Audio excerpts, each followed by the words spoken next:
بسم اللہ الرحمن الرحیم۔ شب برات کی فضیلت اور اس کے وظائف و اعمال۔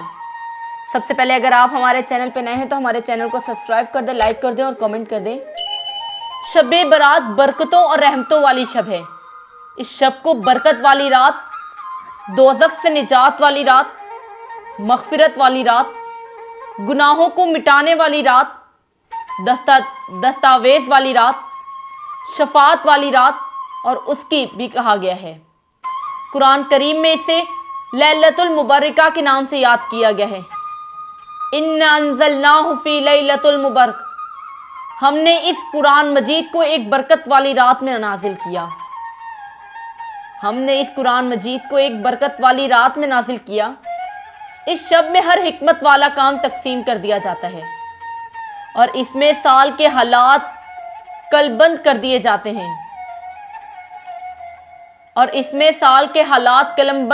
جاتے ہیں رزق، بیماری، تندرستی، فراخی، تنگی، راحت، تکلیف، حتیٰ کہ ہر وہ شخص جو اس سال میں پیدا ہونا یا مرنے والا ہے اس کا وقت اس شب میں لکھ دیا جاتا ہے۔ ارشاد ربانی ہے، ترجمہ: اس میں ہر حکمت والا کام بانٹ دیا جاتا ہے۔ شب برات میں انعامات۔ اس شب میں رب العالمین کی طرف سے لوگوں کو انعامات و کرامات سے نوازا جاتا ہے۔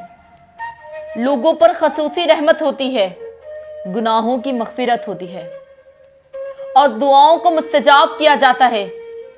حضرت علی رضی اللہ تعالیٰ عنہ نے فرمایا، اس شب میں اللہ تعالیٰ مغرب کے وقت سے آسمان دنیا پر اپنی رحمتوں کے ساتھ نزل فرماتا ہے اور ارشاد فرماتا ہے کوئی بخشش کا طلبگار، میں اس کو بخشوں، ہے کوئی روزی کا طلبگار، میں اسے روزی دوں، ہے کوئی بیمار کو اس کے صحت دوں۔ غرض یہ کہ صبح صادق تک یہ صدا آتی ہے۔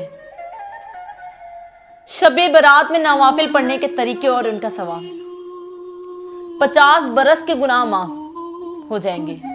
اگر آپ یہ عمل کریں گے تو 50 برس کے گناہ معاف ہو جائیں گے۔ 4 رکعت نوافل پڑھیں، ہر رکعت میں 1 بار سورۃ فاتحہ اور 50 بار سورۃ اخلاص پڑھیں۔ اگر آپ یہ عمل کریں گے 400 برس کی عبادت کا ثواب ملے گا۔ 2 رکعت نماز نوافل اس طرح پڑھیں کہ 2 رکعت نماز نوافل اس طرح پڑھیں کہ پہلی رکعت میں 1 مرتبہ سورۃ فاتحہ اور 51 مرتبہ سورۃ اخلاص پڑھیں۔ سبحان اللہ۔